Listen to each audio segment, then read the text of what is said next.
নমস্কাৰ বন্ধুসকল আৰু আজি আপোনালোকৰ মাজত আহিছো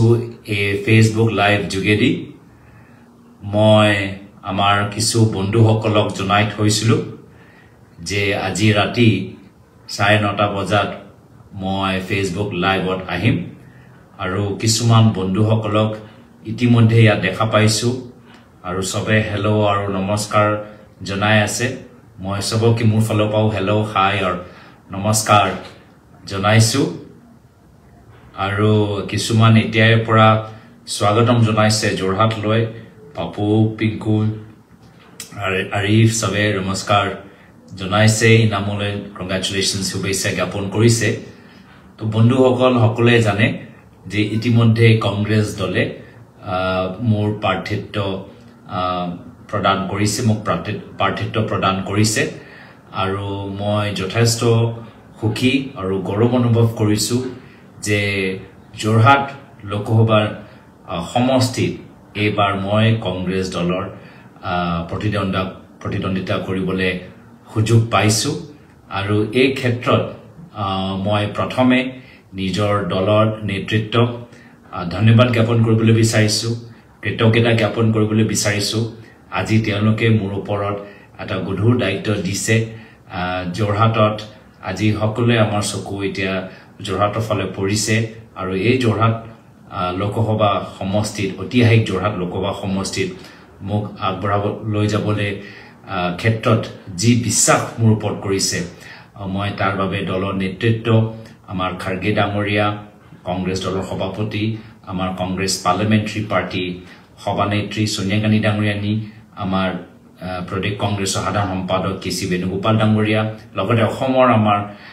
তত্ত্বাৱধায়ক জিতেন্দ্ৰ সিং ডাঙৰীয়া ৰাহুল গান্ধী ডাঙৰীয়া আমাৰ প্ৰদেশ কংগ্ৰেছৰ নেতৃত্ব ভূপেন বৰা ডাঙৰীয়া সবকে মই দেৱব্ৰত শইকীয়া ডাঙৰীয়া সবকে মই ধন্যবাদ জ্ঞাপন কৰিছো যে মোক মোৰ ওপৰত ইমান যে বিশ্বাস কৰিছে যে আজি এটা মহান উদ্দেশ্য দি মহান দায়িত্ব দি মোক আগবঢ়াইছে মই তাৰ বাবে মই নিজৰ দলীয় নেতৃত্বক ধন্যবাদ জ্ঞাপন কৰিছো আৰু ইতিমধ্যে আৰু মোক কিছুমান শুভেচ্ছা জ্ঞাপন কৰিছে সাগৰিকাই শুভেচ্ছা জ্ঞাপন কৰিছে ঋতুৰাজ জুৱেল ভাল লাগিছে তোমালোকক ইয়াত দেখা পাই মানস প্ৰতিম ইনাদুল বহুতৰ ফোন আহি আছিল সবৰ মই ফোন ধৰিব পৰা নাছিলো এই কাৰণে ভাবিলো যে এই ফেসবুক লাইভ যোগেদি মই সবকে ধন্যবাদ জ্ঞাপন কৰিব পাৰো আৰু আপোনালোকৰ যি শুভেচ্ছা গ্ৰহণ কৰিব পাৰো আপোনালোকৰ যদি কিবা পৰামৰ্শ থাকে জানকতা দিনত আমি কেনেদৰে আগবাঢ়ি যাব লাগে কোন কিটা বিষয় লৈ কোট সোমাব লাগে কেনেদৰে মানুহৰ লগত লগ ধৰিব লাগে এই ক্ষেত্ৰত সবে নিজৰ নিজৰ ৰায় দিব পৰামৰ্শ দিব আৰু ইতিমধ্যে আৰু আমাৰ সঞ্জীৱ আমাৰ কবিৰে ফলৰ পৰা শুভেচ্ছা এডভোকেট ৰেমানৰ ফলৰ পৰা শুভেচ্ছা আহিছে গৌতমৰ ফলৰ পৰা শুভেচ্ছা আহিছে সবকে মই ধন্যবাদ জ্ঞাপন কৰিছো আৰু লগতে মোক ইতিমধ্যে কবই লাগিব যে মই নিজৰ কলিয়াবৰ লোকসভা সমষ্টি ৰাইজৰ কৰ্মীসকলৰ প্ৰতি যথেষ্ট কৃতজ্ঞ আজি কলিয়াবৰ লোকসভা সমষ্টি ৰাইজে মোক এনেকুৱা এটা পৰ্যায়লৈ পঠাই দিছে যত ভাৰতবৰ্ষৰ ভিতৰত আজি কলিয়াবৰ লোকসভা সমষ্টি চৰ্চা হয় আৰু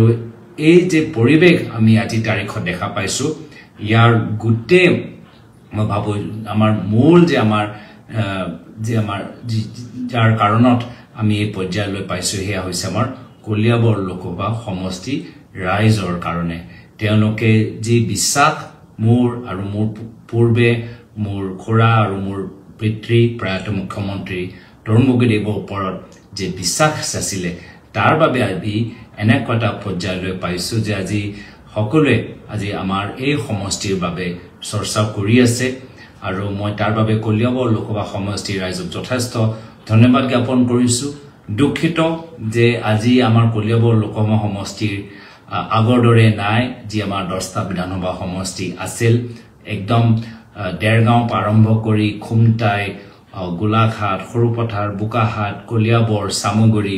ধিং ৰূপহী বটদ্ৰবা এইখিনি যে এটা খুব সুন্দৰ আমাৰ এটা সমষ্টি আছিল যি সমষ্টিক মই এটা মিনি আসাম দৰে মই গ্ৰহণ কৰিছিলো আৰু বিশেষ ৰাজনৈতিক কাৰণৰ বাবে এই সমষ্টিটো নাইকিয়া কৰি দিলে কিন্তু কৰ্মীসকলৰ এতিয়া মই ইমানে ক'বলৈ বিচাৰিছো যে মই সদায় সকলৰ লগত থাকিম আৰু আমাৰ গোলাঘাটে হওক সৰুপথাৰে হওক খুমটাই হওক বুকাহাটতে হওক বা মাধিং ৰূপহী সামগ্ৰী মই সকলোৱে মই জনাবলৈ বিচাৰিছো যে ভৱিষ্যত মই সদায় সকলৰ লগত সম্পৰ্কত থাকিম আৰু যিমান মোৰ ক্ষমতা যিমান মই পাৰো মই সবৰ লগত যোগাযোগ ধৰি ৰাখিম সকলোৱে মোৰ ফোন নম্বৰ জানে আৰু জানে যে মই ফোন কৰিলে মই ফোনতে আপোনালোকৰ লগত কিছু কথা পাতিবলৈ সক্ষম হৈছো আৰু ইতিমধ্যে আৰু নাজনী লক্ষ্য ভৰালি পৰাও আমাৰ শুভেচ্ছা আহিছে আমাৰ শিখা দুৱাৰাৰ পৰাও শুভেচ্ছা আহিছে বেষ্ট অফ লাক আহিছে সবকে থ্যাঙ্কস জনাইছো সো কলিয়াবৰ লোকসভা সমষ্টিৰ কৰ্মীখিনিৰ মই এটা কথা ক'বলৈ বিচাৰো যে এতিয়া আমি নতুন আমাক দায়িত্ব দিয়া গৈছে কাজিৰঙা লোকসভা আৰু নগাঁও লোকসভা ভিতৰত আমি নিজৰ নিজৰ দায়িত্ব পালন কৰিব লাগে আৰু দলৰ কাৰণে এতিয়াই পৰা আমাক সাজু হ'ব লাগে আৰু যিহেতু এটা আমাৰ প্ৰতিদ্বন্দ্বিতা কৰা প্ৰাৰ্থীসকলৰ তালিকা ওলাই গৈছে আমি একদম জোৰে বলে ওলাই আহি আমাৰ দলটো অনাগত দিনত শক্তিশালী কৰিব লাগে মোৰ অনাগত দিনত কিছু প্ৰি স্কেডিউল আগৰ প্ৰায় মোৰ কিছুমান সমষ্টিৰ প্ৰগ্ৰামবোৰ আছিল মই হেখিনি মই ইতিমধ্যে মোক কৰিবলৈ বিচাৰো এক হিচাপে বিদায় দিয়াই হ'ব মই অনাগত দিনত আমাৰ পৰহৈ আমাৰ ৰূপহী আৰু তাৰ পিছদিনা আমাৰ কলিয়াবৰ বিধানসভা সমষ্টিত কিছু আমাৰ কাম আছে হেখিনি কাম আমি সামৰিবলৈ বিচাৰো তো মই ৰূপহী সমষ্টি ৰাইজক আৰু কৰ্মীখিনিক হে পৰহী দিনটো মই পাম আৰু কলিয়াবৰ অঞ্চলৰ ৰাইজবোৰ মই আমাৰ 15 তাৰিখে পাম আৰু লগতে আমাৰ জৰহাট ফালে মই ইতিমধ্যে সকলোকে অৱগত কৰাম যে আমি কেনেদৰে দেওবাৰ বা সোমবাৰ পৰা আৰম্ভ কৰি আমি বিভিন্ন জৰহাট শিৱসাগৰ চৰাইদেউ মাজুলী চাৰিওফালে আমি যাম মই ইতিমধ্যে বিশেষ দীঘলীয়া ক'বলৈ বিচাৰ নাই আজি আপোনালোকৰ যে কথাবোৰ যে আহিছে সেই কথাবোৰ শুনি ভাল লাগিছে কথাবোৰ পঢ়ি মোৰ সাহস আৰু বৃদ্ধি হৈছে আজি দৰঙৰ পৰাই আজি ফোন আহিছে আজি গোটেই দিন মোৰ ফোন আহি আছে আৰু ভাল লাগিছে যে সমগ্ৰ অসমৰ পৰা ফোন আহি সবে মোক জনাইছে যে তেওঁলোকে অনাগত দিনৰ জৰহাট লৈ আহিব দিছপুৰ পৰা আহিব তেজপুৰ পৰা আহিব ধুবুৰী পৰা আহিব লখিমপুৰ পৰা আহিব মই সবৰে সহায় বিচাৰিছো সবৰে সহযোগৰ মই কামনা কৰিছো আমাৰ গোটেই আমাৰ বৃহত্তৰ এটা আমাৰ শুভাকাংক্ষী সকল চাৰিওফালে আছে মই সকলৰ সহায় সকলৰ সহযোগ বিচাৰিছো সকলৰ ভূমিকা যথেষ্ট গুৰুত্বপূৰ্ণ আৰু মই ভাবিছো যে আমি খুব আনন্দৰে আহা দিনবোৰ আমি নিৰ্বাচনী প্ৰচাৰ চলাম আৰু খুব আনন্দৰে আমি পাৰ হৈ যাম আৰু আমাৰ অসমৰ ৰাইজো বাট চাই আছে আশীৰ্বাদ যথেষ্ট প্ৰদান কৰিছে ইতিমধ্যে আপোনালোকে জানে না নাজানে কিন্তু আজিৰ তাৰিখত টুইটাৰত আমাৰ গোটেই আমাৰ এই অসমৰ লৈহে চৰ্চা চলি আছে আৰু ট্ৰেন্ডিং চলি আছে তো এটা ভাল এটা ইংগিত যে সমগ্ৰ ভাৰতৰ ভিতৰত আজি অসমৰ এই তালিকা লৈ আমাৰ এটা চৰ্চা চলি আছে আৰু আশা কৰো যে সবকে পাম আৰু আমাৰ কিছুমান পুৰণা মানুহবোৰটো পায়ে থাকিম কিন্তু মই নতুন আসামৰ লগতো যোগাযোগ হ'বলৈ বিচাৰো আমাৰ নতুনকে যি সকল চিন্তাধাৰা কৰিছে নতুন আমাৰ ল'ৰা ছোৱালী আজি কলেজত পঢ়ি থকা সময়ত বহুতে মোক ফোন কৰিছে কিছুমানে আহি মোক গামোচাও পিনাইছে এই গামোচাটো এজন দিল্লীত এজন পঢ়ি থকা ল'ৰা জাকিৰ হুছেইনত পঢ়ি থকা এজন ল'ৰাই মোক একদম মোৰ নামটো পঢ়ি মোৰ ঘৰলৈ আহি মোক গামোচা পিনাইছে তো এনেদৰে মই বিশেষকৈ নৱপ্ৰজন্ম বহুতক মই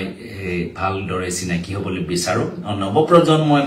অনাগত দিনত কি বিচাৰে কেনেদৰে ৰাজনীতি হ'ব লাগে সেইখিনি কথা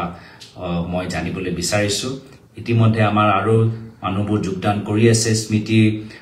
thank you idol thank you Bishwajyoti Bora thank you Diganta Midi Ditul thank U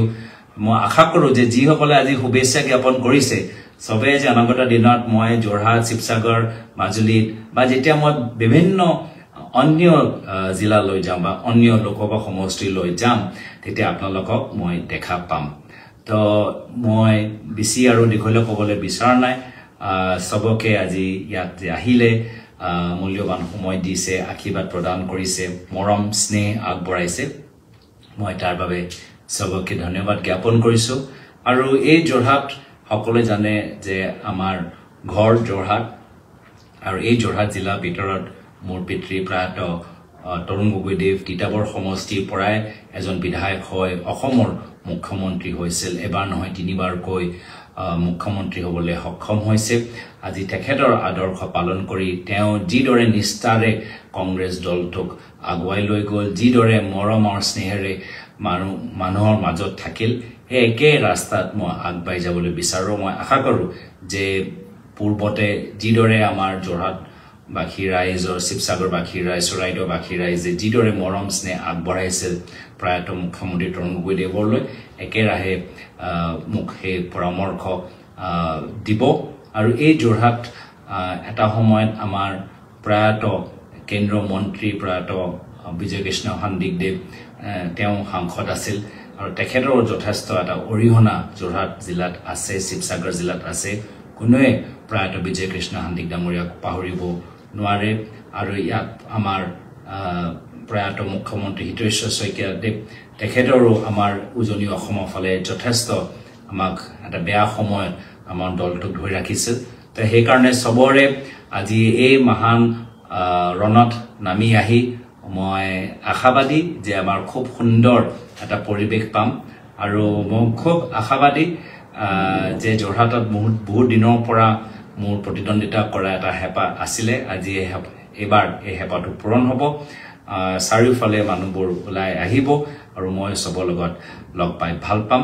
আজি এইখিনিয়ে কথা আপোনালোকৰ মাজত কৈছো আমাৰ ইতিমধ্যে আৰু আমাৰ মানুহবোৰে যোগদান কৰিছে সবে শুভেচ্ছা জ্ঞাপন কৰিছে ভৱেশ চন্দ্ৰ আজাদ কবিৰ সবে শুভেচ্ছা জ্ঞাপন কৰিছে সুমিত পানিকাৰ সবে আমাক শুভেচ্ছা জ্ঞাপন কৰিছে আৰু আমাৰ নিৰ্বাচনী প্ৰচাৰ চলি থাকিব কিন্তু ইয়াৰ মাজত আমি অলপ বিভিন্ন আমাৰ যিখিনি আমাৰ বিভিন্ন সামাজিক সংগঠন আছে বেচৰকাৰী সংগঠন আছে বিভিন্ন কলেজ বিভিন্ন স্কুল